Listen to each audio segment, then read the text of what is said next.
They thought I would never find out. They thought my signature was just a formality, that the papers they slid across the table were harmless. What they didn't expect was that 3 weeks later I'd be staring at a wedding contract worth $76,000, legally binding, all in my name.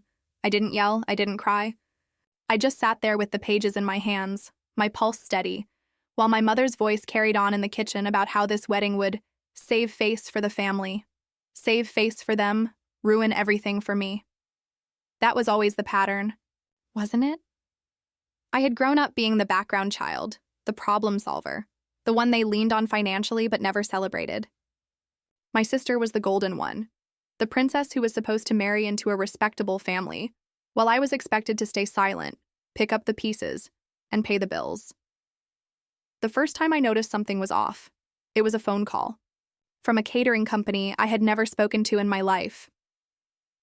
They addressed me by name, Isabella Grant, and politely asked if I wanted to finalize the seafood order for 300 guests. I froze, trying to process, before I asked what account this was tied to. The contract under your name, the woman said lightly, as if this was the most normal thing in the world. I told her I'd call back, hung up and opened my email. Buried in the folders I rarely touched, there it was. Scanned contracts with my signature forged so perfectly it made my stomach flip. And the number, $76,000, stared back at me in bold print. I could already hear my sister's laugh echoing in my head, that spoiled entitlement she wore like perfume. This was her wedding, her big day, her fantasy, and my debt. My parents had always blurred the lines between family helping and outright theft. In college, they signed my name to a car loan, just for a few months, and when it defaulted, my credit was ruined for years. My father would shrug and tell me, "We're family, you'll understand when you're older." Older came and nothing changed, except now the stakes were bigger. A wedding, a contract, a legal noose around my neck. I didn't scream, I didn't rush to confront them. I went quiet, gathering every receipt, every email, every screenshot. Because if they wanted me to be the scapegoat again, this time I wasn't walking into it blind. This time, I was going to make them regret it. When I finally confronted them, it wasn't dramatic. I walked into my parents' living room where my sister was sprawled on the couch, scrolling through dress options on her phone. My mother looked up, smiled too wide, and said, "Oh good, you're here. We need to finalize the florist by Friday." I held the contract in my hand like a weapon, my voice steady. "Why is this in my name?" The silence that followed was sharp. My father cleared his throat, buying time, while my sister didn't even glance up. "It's just paperwork," my mother finally said, dismissive, waving a hand. "We needed someone responsible on the documents. You know your sister doesn't handle stress well." That old excuse again.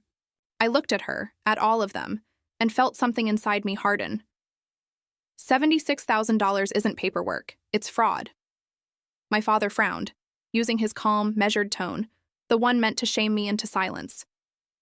"Don't make this bigger than it is. We'll pay it back eventually. It's family." My sister rolled her eyes and muttered, "Why are you being so dramatic?" "It's my wedding.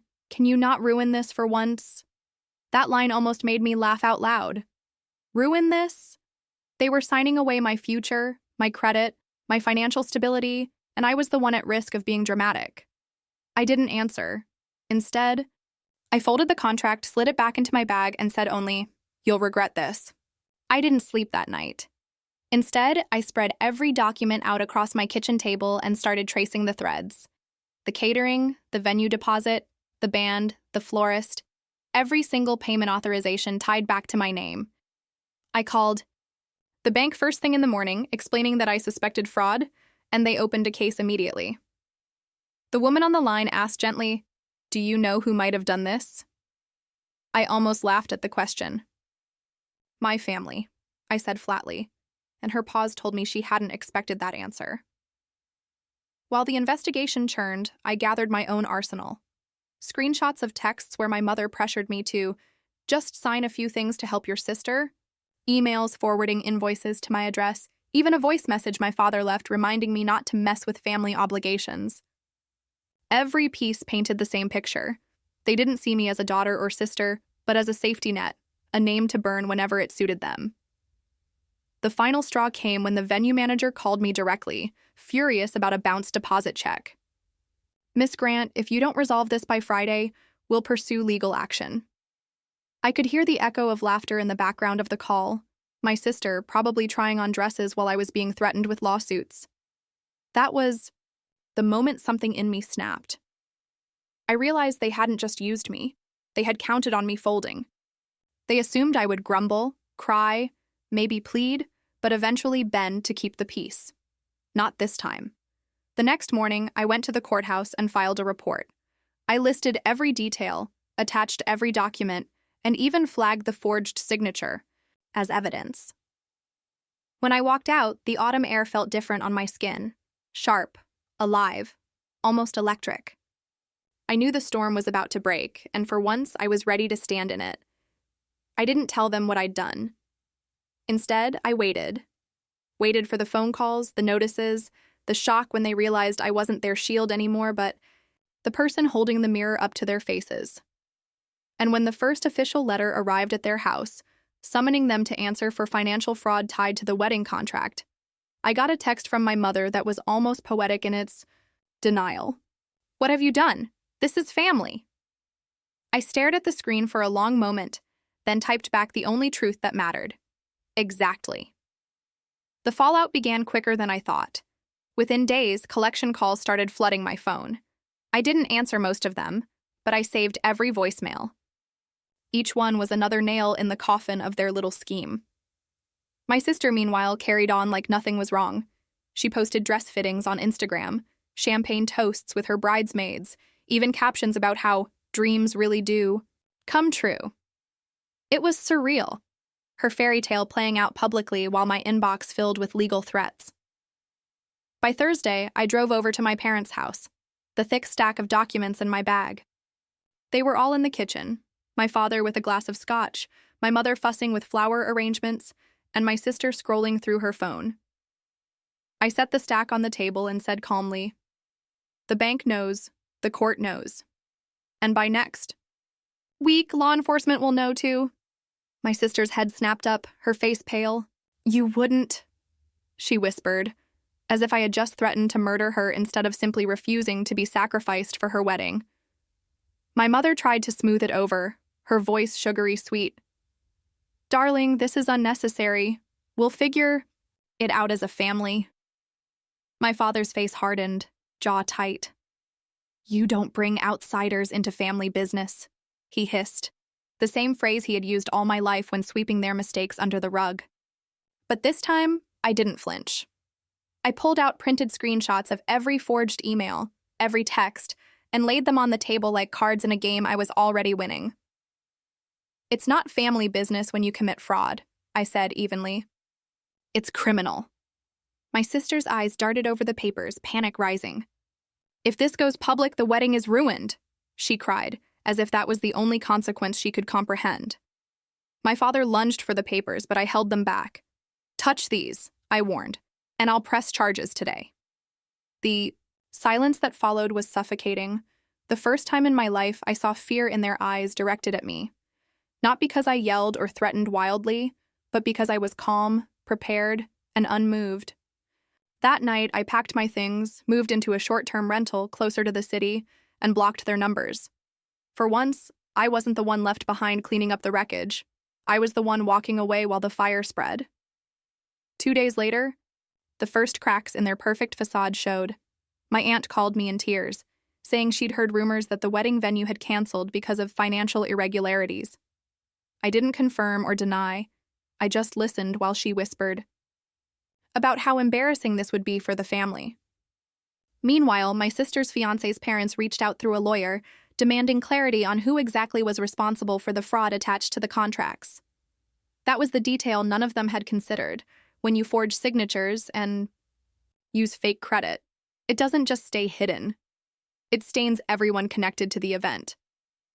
My sister stormed into my rental one evening, pounding on the door until I opened. Her mascara was streaked, her phone clutched in her shaking hand. "You've destroyed me," she screamed. "Do you know how this looks? Everyone thinks I'm marrying into money I don't even have. His parents are furious. They're threatening to pull out of the wedding. I stood there, leaning against the doorframe, and let her words spill like acid. Then I said quietly, I didn't destroy you. You did that the second you forged my name. She broke then, sobbing so loudly the neighbors probably heard. Please, she begged. Just fix this. Say it was a mistake. Sign whatever we need. You're my sister. That last line almost made me laugh because in all these years, sister only meant I was the backup, the insurance policy, the one to take the fall. I shook my head. No, not this time. You'll face what you've done. She tried to guilt me, threaten me, even promised she'd pay me back someday. I didn't budge. By the end of the week, the venue had officially canceled the event. Vendors pulled their contracts, and the fiancé's family demanded proof of solvency before moving forward with any marriage plans. My parents called me cowards, traitors, even monsters, but behind the insults I heard their fear. For the first time in my life, the consequences were theirs to carry, not mine. By the following week, their nightmare had gone public. The venue manager leaked word to a local columnist he knew, and suddenly there was an article circulating online about a high-profile family wedding collapsing under fraud allegations. Names weren't printed, but in a small town like ours, everyone knew. At the grocery store, people stared. At church, whispers followed my parents down the aisle. My mother tried to hold her head high, clutching her pearls like a shield, but the humiliation was already written across her face. My father avoided eye contact with anyone he knew, pretending to study his phone whenever neighbors passed. My sister, though, bore the brunt. Her fiancé's family summoned them to a formal dinner. An ambush, really, where lawyers were present. They asked bluntly if the marriage was even feasible with ongoing fraud investigations. My sister called me afterward, hysterical. They think I'm a gold digger. They said their son can't marry into a scandal like this unless it's resolved. You've ruined everything. Her words rolled over me without weight. In truth, I almost pitied her. Almost. But pity didn't erase the forged contracts or the sleepless nights I'd endured. I said only, you'll have to tell them the truth, before ending the call. And the truth did come out. Slowly. Painfully. Vendors spoke up, investigators contacted me for statements, and my family realized there was no clean escape. The irony was that while they had always viewed me as the expendable one, now I was the only person holding evidence, the only one with a clear record. Without me, they had nothing but a crumbling facade. And for the first time in my life, I didn't rush in to save them. I let them drown in the mess they created. The real breaking point came when my sister's fiancé finally walked away. It wasn't dramatic, no shouting, no scene, just a quiet statement over coffee at his parents' house. I can't build a life on lies. My sister sobbed, begged, even clung to his arm, but he pulled free and left her sitting there, shattered. Word spread fast. By evening, everyone in town knew the wedding was off. My parents reacted as they always did, by blaming me. My mother stormed into my rental, tears streaking her face, calling me a homewrecker, as if I had destroyed the engagement myself. My father's anger was sharper. Do you realize what you've done to this family's name? He demanded, his voice trembling with rage. I looked him straight in the eye and said calmly, you did this the moment you forged my name. I just refused to clean it up. That stopped him cold, because deep down he knew it was true. The legal process moved forward, slow but steady. Investigators confirmed my signature was forged, and suddenly the tide shifted. I was no longer the liability, I was the victim. My sister faced civil action from vendors, and my parents were under review for fraud. Friends who once fawned over them pulled away, neighbors crossed the street rather than exchange greetings, and the family's carefully polished image crumbled overnight. For me, it was strangely liberating. I had lived my whole life under the shadow of their expectations, their manipulations, their endless demands for sacrifice. Now the roles had reversed. They needed me.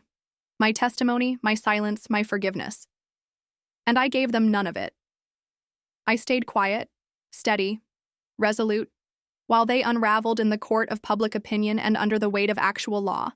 For The first time in decades I felt free. Court was the final stage, and it stripped away whatever dignity they had left. Sitting there under the harsh fluorescent lights, I watched my parents squirm while lawyers presented evidence. Forged signatures, bounced checks, vendors testifying about lies they were told. My sister sat beside them, pale and hollow-eyed, clutching tissues she never used. When my turn came to testify, I didn't embellish, I didn't rage, I just stated the facts. How I first discovered the forged contracts, the calls from creditors, the pressure they placed on me to stay quiet. The judge listened intently, nodding, and when the verdict was read, it was as if the weight of decades shifted off my shoulders. My parents were ordered to repay damages to multiple vendors. My sister was left with a tarnished reputation, her engagement publicly dissolved, her name whispered with contempt around town. And me? I walked out of that courthouse lighter than I'd ever felt. They tried to corner me outside, my mother reaching for my arm, whispering frantically, "You can't do this to us! We're family!" I pulled back, looked her in the eye, and said, "Family doesn't sign your future away for a party." It was the last conversation we ever had. Afterward, I changed my number, moved to a new apartment closer to work, and finally began investing in myself. Therapy sessions where I learned that boundaries weren't cruelty, they were survival. Quiet mornings without the constant dread of being their safety net. Nights where I actually slept, no contracts hanging over me like a noose. And though they tried through mutual acquaintances to contact me, letters, messages, even guilt-laden apologies, I stayed silent. I had no interest in rebuilding a bridge that had always been made of quicksand. In the months after the court case, their downfall only deepened. My father lost his consulting clients when word spread that he had been tied to fraud, even if no jail time was involved. My mother withdrew from social gatherings, unable to bear the whispers. And my sister, once the darling of the community, couldn't show her face without hearing someone murmur about the wedding scandal. She moved in with my parents again, unemployed, bitter, still blaming me in hushed tones to anyone who would listen. I, meanwhile, rebuilt my life brick by brick. I got a promotion at work, partly because my manager admired how I'd handled the legal process with composure. I used the settlement money I was granted, reimbursement for the damage they'd caused, to finally pay off lingering debts they had saddled me with years ago. For the first time in my adult life, my credit report was clean. Friends who had once pitied me for being the quiet one now told me they admired my strength. Even extended family, who had always tiptoed around my parents, began to reach out privately, telling me I'd done the right thing. At first, I wasn't sure how to handle that. I wasn't used to being seen as strong, only as the scapegoat. But slowly, I began to believe it myself. The sweetest revenge wasn't the court ruling, or even the collapse of their social standing. It was walking through my front door each evening knowing I owed them nothing. It was looking in the mirror and recognizing a woman who had finally broken the cycle, who had refused to be their safety net. My sister once texted me late at night, just one line, "I hope you're happy now." I didn't respond, but I whispered into the quiet of my room, "For the first time in my life, I am." It's been over a year now, and the distance between us has only grown wider. They still live in that same house with its carefully manicured lawn, pretending to neighbors that everything is fine, but I know the cracks never healed. My sister never did reschedule the wedding. Her ex-fiancé married someone else quietly last spring. My parents try to maintain appearances, but their names carry a stain that won't wash away. And me? I've built something new. I bought a small cottage outside the city, surrounded by trees and silence, a place that feels wholly mine. On weekends, I sit on the porch with coffee, breathing air that isn't heavy with obligation. Sometimes I think about the girl I used to be, the one who signed anything handed to her, who carried guilt like a second skin, who mistook sacrifice for love. That girl is gone. In her place is someone sharper, steadier, someone who knows that family doesn't mean servitude and blood doesn't excuse betrayal. People ask sometimes if I'll ever reconcile, if forgiveness is possible. I smile politely and say, maybe someday. But deep down, I know the truth. I don't need their approval, their apologies, or their acceptance. My revenge was never about punishing them. It was about freeing myself. And I did. Family can call it betrayal if they want. Neighbors can call it scandal. But I call it survival. And survival has never felt so much like victory. This story was created by me, the author behind Revenge with Sarah. Every week I share powerful, true-to-life dramas about betrayal, family conflicts, and the strength it takes to rise above them. If this story moved you, let me know in the comments. Would you have done the same in her place or handled it differently? And don't forget to subscribe to the channel so you won't miss the next story. Your support means everything.